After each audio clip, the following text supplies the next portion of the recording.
দেখো কি বলা হয়েছে, ভূপৃষ্ঠে পতিত হওয়ার সময় পি বস্তুটি ত্বরণ ও অভিকর্ষ ত্বরণের মধ্যে তুলনা করো।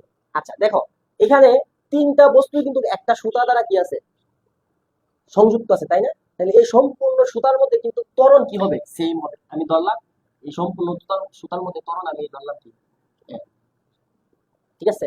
আচ্ছা এরপর দেখো, এ বস্তুটার ভর কত, ৬৬ কেজি, বি বস্তুর ভর হচ্ছে ৩০ কেজি। আচ্ছা একটু কমন সেন্স খাটাও তো, দেখো এখানে যেহেতু একটা কপিকল আছে, যদি এই ৬৬ কেজি ভর এক পাশে থাকে, ৩০ কেজি ভর এক পাশে থাকে, তাহলে এই বস্তুটা কোন দিকে যাবে, কোন দিকে গতিশীল হবে, বি এর দিকে হবে নাকি এ এর দিকে গতিশীল হবে?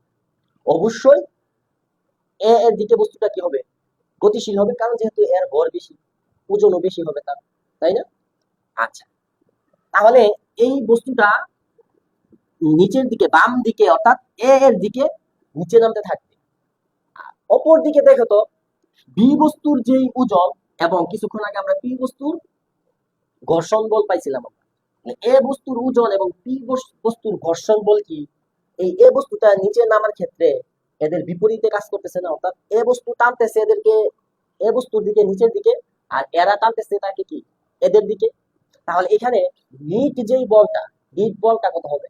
আমরা কি বলতে পারি না এখানে যে নিট বল, ঘোড়ার গোল কোশ্চেনটা আমরা আনসার যদি করি, নিট বল যদি আমরা এফ ধরি, নিট বল, নিট বল যদি আমরা এফ ধরি, নিট বল এফ সমান আমরা লিখতে পারি না এ বস্তুর ওজন নিচের দিকে টানতেছে, তাহলে এ বস্তুর ওজন থেকে যদি আমরা এই দুইটা বস্তু অর্থাৎ বি বস্তুর ওজন এবং পি বস্তুর ঘর্ষণ বল আমরা বিয়োগ করে দিই, তাহলে আমরা নিট বল পাবো না? এই কাজটাই আমরা এখন করবো। তাহলে এ বস্তুর ওজন মাইনাস বি বস্তুর ওজন প্লাস পি বস্তুর ঘর্ষণ বল। কি করলাম আবারও বলতেছি, দেখো এ বস্তুর যে ওজন, এ বস্তুর ওজন হচ্ছে কি এমজি, মানে এম এ দ্বারা বুঝাচ্ছি আমরা এ বস্তুর ভর এমজি।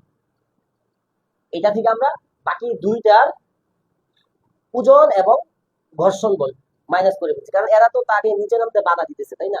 তো এটা বিয়োগ করে দিলে আমরা কি নিট বলটা পেয়ে যাচ্ছি। তাহলে এখানে যদি আমরা ভ্যালুগুলো বসাই, এম এ এই যে ৬৬ কেজি, ৬৬ কেজি ইন্টু 9.8, অভিকর্ষ ত্বরণ মানে জি এর মান 9.8 মাইনাস এর ভ্যালু হচ্ছে 30 ইন্টু 9.8 প্লাস কিছুক্ষণ আগে আমরা এই যে পি বস্তুর ঘর্ষণ বল আমরা পাইছি, কত পাইছিলাম, 3.92। এখন এটাকে আমরা একটু ক্যালকুলেশন করে দেখি আমাদের নিট বলটা কত আসে।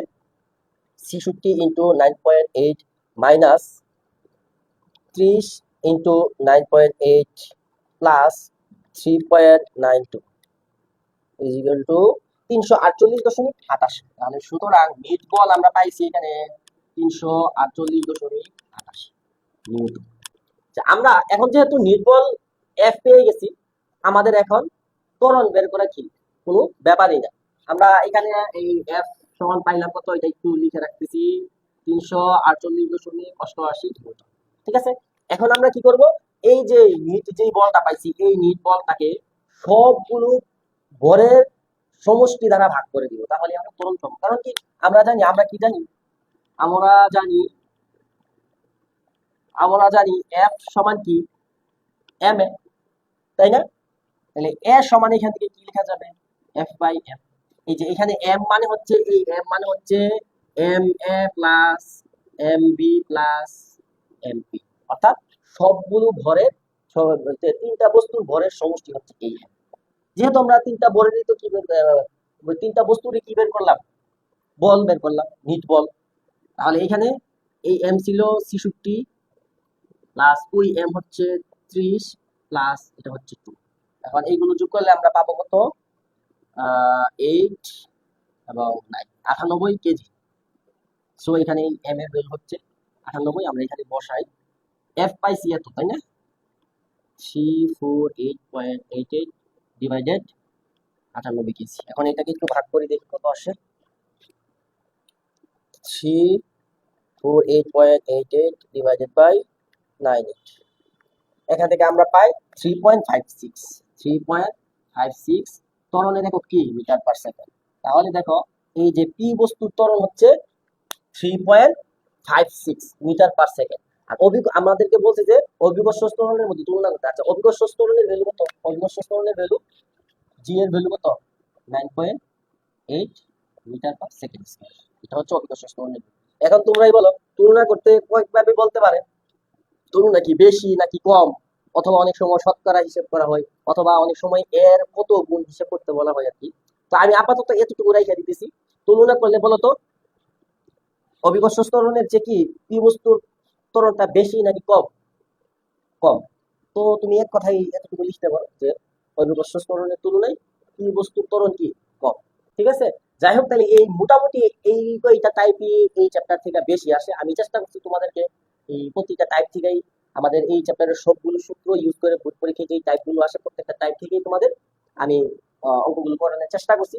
তো তোমরা যদি মোটামুটি এই অঙ্কগুলা আমার সাথে সাথে করো, এবং এইগুলার মতো আরো তোমাদের টেস্ট পেপারে কিংবা গাইডে যে বোর্ড পরীক্ষার প্রশ্নগুলো আসছে এইগুলোর মতো এই টাইপগুলো যদি তোমরা নিজেরা এইগুলো একটা করার পর ওইখান থেকে আরো দুইটা তিনটা নিজেরা প্র্যাকটিস করে ফেলো, তাহলে তোমাদের এই চ্যাপ্টারের উপর একটা মোটামুটি স্ট্রং একটা প্রিপারেশন হয়ে যাবে। ঠিক আছে।